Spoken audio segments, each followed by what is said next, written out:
এখানে বসেছো কেন? এটা কি বসার জায়গা? এটা বসার জায়গা নয়, এখানে যে গদি পাতা আছে এটা তোমার বসার জায়গা নয়, ওঠো এখান থেকে। ও তাহলে তাহলে কার বসার জায়গা? এ বাড়ির লোকেদের। ও তাহলে তো ঠিকই আছে, আমি তো এখন এ বাড়ির লোক। এ বাড়ির লোক? কোথাকার কে অজাত কুজাত? চুপ, একদম চুপ। তখন থেকে উল্টো পাল্টা বকে যাচ্ছে, অজাত কুজাত। তুমি জানো আমি কে, আমার বাবা মা কে? আমার অত শত জানার দরকার নেই, আমি শুধু জানতে চাই তুমি এখান থেকে বিদায় হবে কিনা।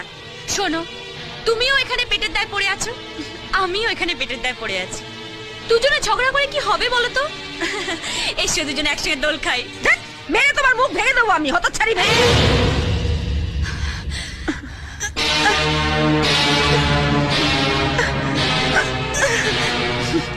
কথায় কথায় ছোবল মারার অভ্যেসটা বা ছাড়ো মনসা দেবী। এখন থেকে এই বাড়িতে শুধু সাপ থাকবে না, সাপুরেও থাকবে। বস মারলে ভালো, না হলে এই বিষ দাঁতটা ভেঙে সোজা ছাপির ভেতরে চালান করে দেবো।